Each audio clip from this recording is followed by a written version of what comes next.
Hello everyone and welcome to experimentQ Weekly episode -4.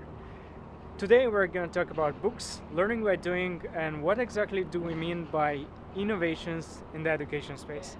Coming up from London.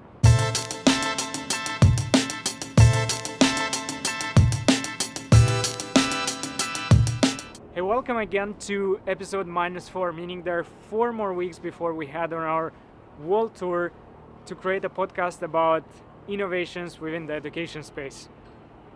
Today I want to share some insights on 3 topics. First, books. Specifically, the book called Building the International University, which I recently read, and it's about the story and the philosophy of Minerva Schools, a new university that is rethinking everything we know about higher education, and it's trying to take on the Ivy League schools and compete with them by suggesting a model that is 10x better. So basically these guys are taking apart everything that a university should be and should do, and is putting it together in a very creative, interesting way with a new perspective on learning of science, on the facilities where students learn, on the kind of competences and skills they need to acquire, and so on. This book is also the reason why I am in London, because episode number 9 of experimentQ is featuring the story of Minerva Schools, and my guest was Lucian Kosinski, the director for Europe. At the same time, if you go to experimentq.org/library, you'll find the books that were mentioned on all the previous episodes. So in every single interview that we have, we try to extract insights, stories, research papers, books that will be available for the educators and the general community that is interested in change in the education space. So go to the library and check all the books that we mentioned on the show and find something that hopefully is useful and insightful for you. Second topic, I want to quickly share all the audio and video setup for this project, and to ask for your feedback if you have any ideas for how to improve the setup, how to make it more compact, mobile, so we're quicker in our editing, publishing while we are on the road.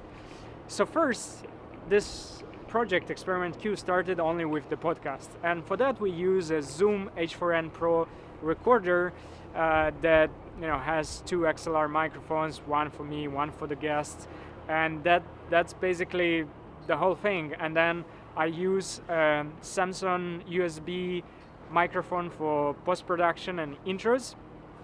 That's the podcast part. Recently, we created a partnership with Cree Paris, which is interested in us filming the interviews so they can create a MOOC on innovations in the education. So for this, we got a Canon 200D that gets the sound directly from the Zoom recorder. But right now, I use a Rode Go microphone, which sits on top of the camera, and it allows me to record outside in the wind or any other condition. It's a very basic entry-level microphone, but it does the job. And then I use a Berno tripod to basically set up all the gear on the top, so I have a clear view of all the recording, battery, and other statistics, and act if there is need for any change or pause or stop and so on. Besides this, of course, a smartphone to kind of take pictures in between, look at the interview structure, and the laptop, the main working station where I do all the editing, the production, the artwork, and so on.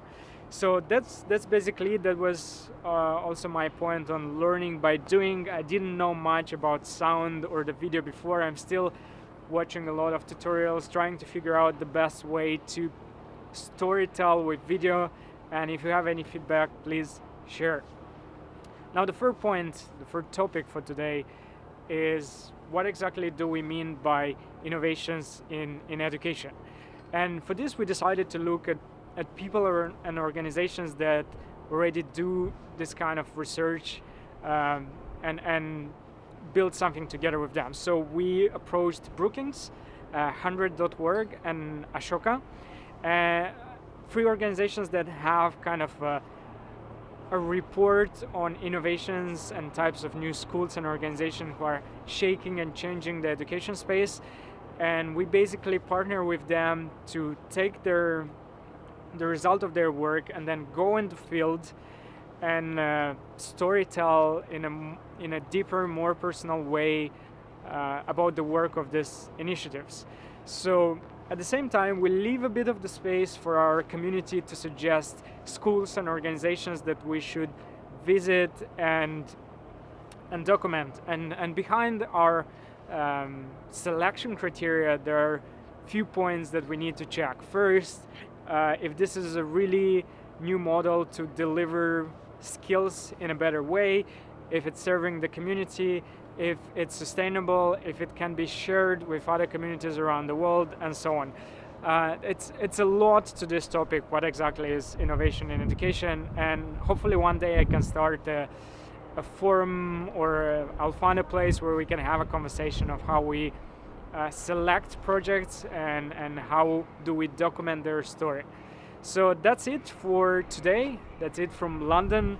As a reminder, I covered quickly the library from experimentQ and the one book that I recommend, which is Building the International University. I quickly shared all the gear that we use for the podcast and the video, and I honestly ask for your feedback, and I'll be so grateful if there are some insights of how to make it better. And the third one, the fact that we work with Brookings, Ashoka, and Hundreds to look at the existing rankings or lists of innovators in the education space, and then we go to local communities and try to tell their stories. So that's it from London, and hear you in week -3 of experimentQ Weekly. Best.